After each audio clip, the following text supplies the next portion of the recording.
Ladies and gentlemen, please welcome Mr. Ben Keesey.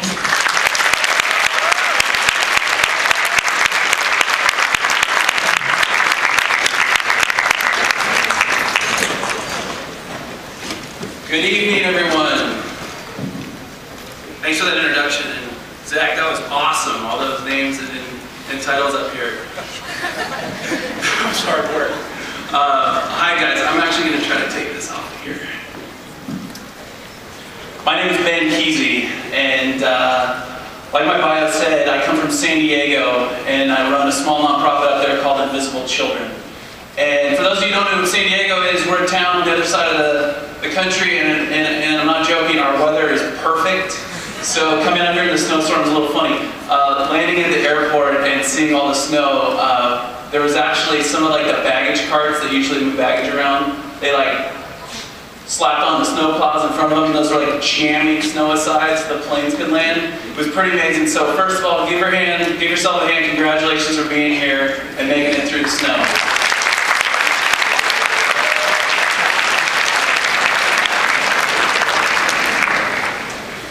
So just 10 years ago, I was in the phase of life that many of you are at right now. 10 years ago, I was a senior in high school, and I was running the race towards college, and I was running it hard. I was doing all the things that you are probably thinking about, from scholarship applications to college admissions essays to letters of recommendation. My goal was success. My life at that point had been sports and academics, but my worldview had just been the United States. And what I mean by that is I had no experience with international affairs. I had no understanding of the rest of the world. And my view of countries was that they were just in competition with one another. That it was like a big sporting event where the United States versus someone else, or Mexico versus someone else, or Canada versus someone else. To the point, you guys, where I had so much nationalistic pride in just the United States of America that I took a trip to France and I actually ordered custom-made socks that had USA embroidered on the socks. And it doesn't stop there. I was wearing those pants that were cool back then, the ones you zipped off and the pants turned into shorts. So needless to say, I was making a lot of bad decisions. But my worldview got rocked, and my worldview got challenged, and my life got challenged, and my life got changed, and I watched a 50-minute documentary called Invisible Children in 2004. And this was a film that told the story of children in northern Uganda who were running for their lives from a rebel group whose tactic was to abduct children and force them to fight as child soldiers and commit the most brutal acts of violence against people that they were claiming to protect. And this documentary film that I saw in 2004 hit me hard, because I'd never seen that before. I'd never been confronted with that before. But it went one step further when I reconnected with the makers of the film, who were my friends from high school. It was a guy I played water polo with. It was a youth leader at the church I went to.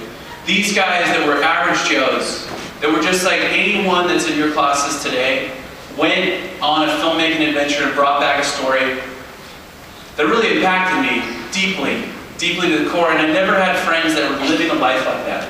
That was just, that their actions in and of itself was so challenging that it inspired me to live differently. So one day I called up my friend Larry, who made the film, and I said, Larry, you're one of my best friends. I've never seen a friend go after something so hard as what you're doing with this conflict in northern Uganda. What can I do to help? Just say something, just tell me what I can do and I'll do it. And I was studying applied math, and I was working for an accounting firm at the time, so I was thinking he would have me come into the office and do some accounting or make a donation or something. And he said to me on the phone, he said, Ben, I want you to come with me to northern Uganda, and I want you to spend 2 months there with me. And I was taken back, and I had a decision to make. Do I leave the first job that I ever had coming out of school and go to a war zone where there's active conflict, where there's a rebel army that's making nightly attacks, abducting children? And I decided to go. And so in 2005, I spent 2 months in northern Uganda and got to know some of these kids known as night commuters who would literally leave their home out of fear of abduction. And we spent 2 months with them. And we documented their stories and we got to know them. And from that moment in 2005 till now, my friends and I have to see this conflict come to an end, to see this man, his name is Joseph Kony, who runs this group called the Lord's Resistance Army. We see him stopped, and we see him tried for the crimes that he's committed. So that's what we've been up to at Invisible Children. I'm curious, how many of you have either heard of Invisible Children or participated in some way? Amazing, thank you. So I want to share this video. It's 4 minutes, and it kind of walks through that journey that we've been on and where we're going to be going in the future. If the lights can come down a little bit, that would be great.